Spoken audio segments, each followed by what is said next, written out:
Welcome to the third session of Module 5. In this session, we are going to discuss about the main options to shut up sender. Receiver informs interference before transmission.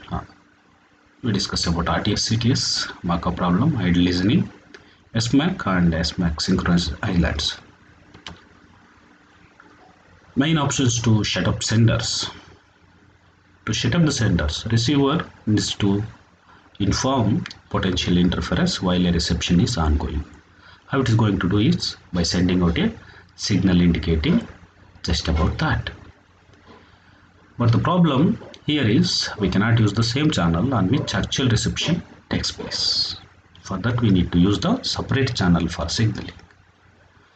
Example protocol is BZTone protocol you can use.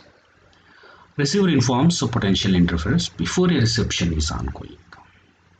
So in this case we can use the same channel.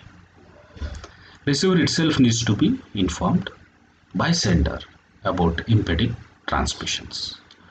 Potential interferers need to be aware of such information and need to store it.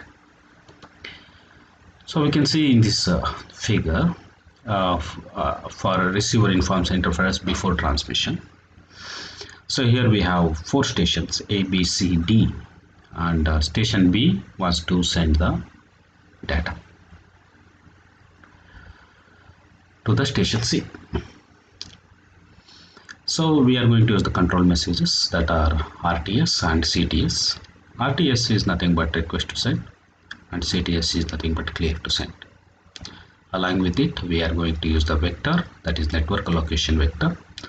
It is the time up to which the particular station wants to transmit.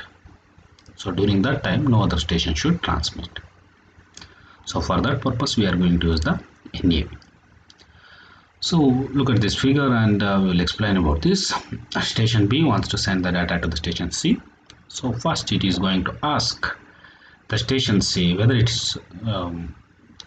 needs to receive the data, whether it is free to receive the data. So that is by sending the RTS command, and the station C is okay to receive the data, so it is going to send the clear to send. And after receiving the clear to send, actual data transmission that is going to take place between station B and C. After the entire data that has been transmitted, so station C sends the acknowledgement. Okay, so now in between what happens is whenever the station B sends the RTS command to the station C, so in the range station A is present, station A is also receives the signal from the station B, and in this RTS message it is going to have the information about how much time the station B wants to send the data. So that information that will be stored in the NAV of station A. So during this entire time station A will not attempt to transmit. In the same case, D is in the range of station C. Whenever it is sending the clear to send message, the same message that will be received by the station D, and the information about the vector, how much time the channel that is going to be occupied, so that will be mentioned in the message. So station D that is going to update its NAV, and station D will not attempt till that particular timer is over. So this is how the station A and station D will not attempt to transmit the data during the transmission that is taking place between station B and station C.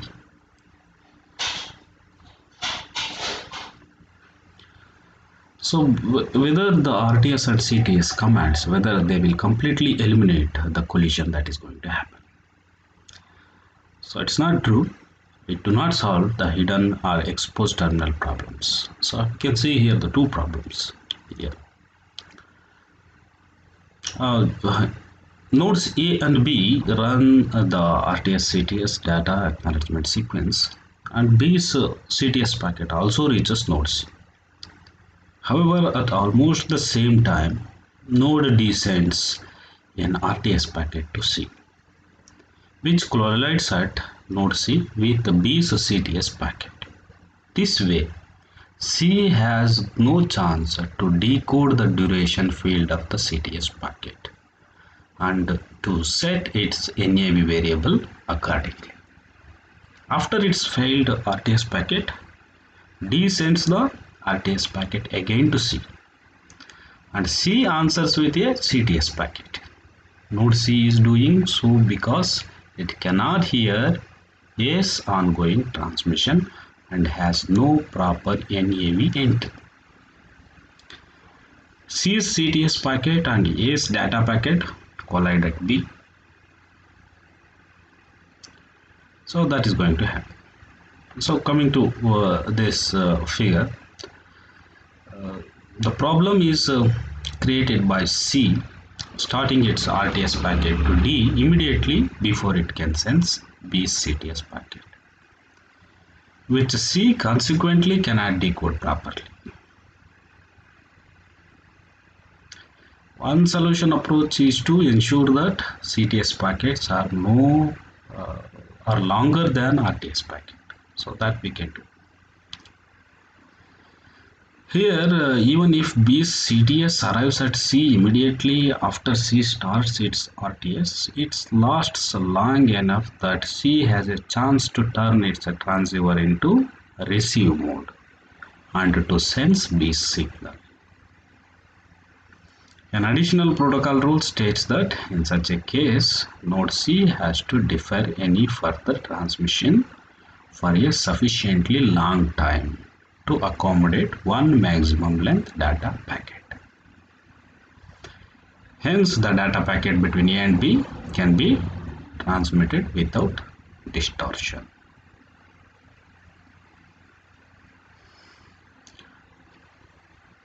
So those are the two problems, hidden and exposed terminal problems, that are going to occur even if we are using the RTS and CTS command before transmitting the actual data.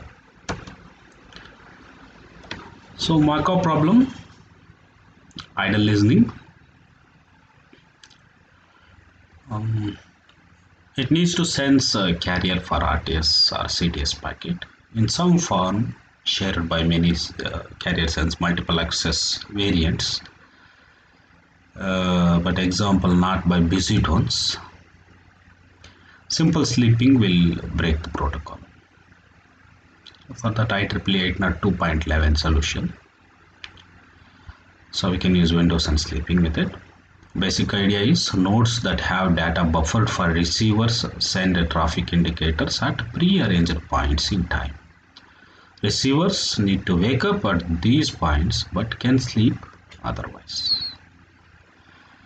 The parameters need to be adjusted in Markov. A random delay, how long to wait between listen and transmission attempts, and how many attempts, number of attempts of RTS, CTS, acknowledgement, read rails we can use.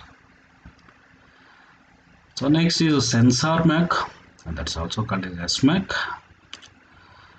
Markov's idle listening is particularly unsuitable if average data rate is low.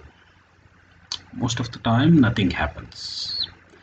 The idea is to switch the nodes off, ensure that neighboring nodes turn on simultaneously to allow packet exchange.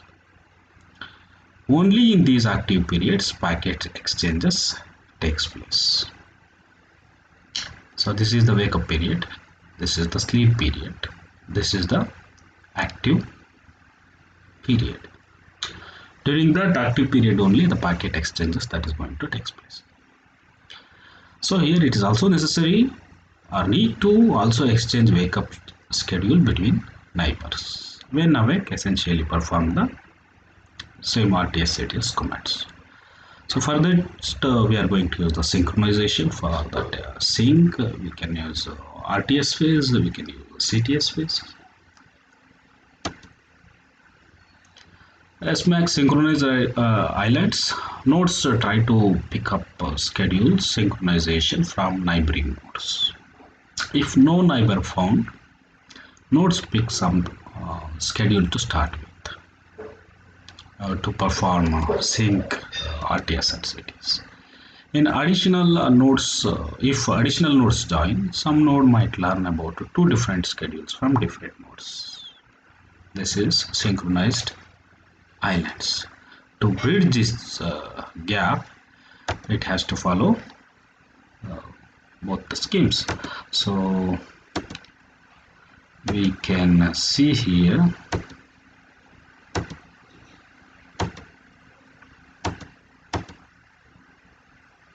at the same time. So if more number of stations are transmitting, so then obviously the collision that's going to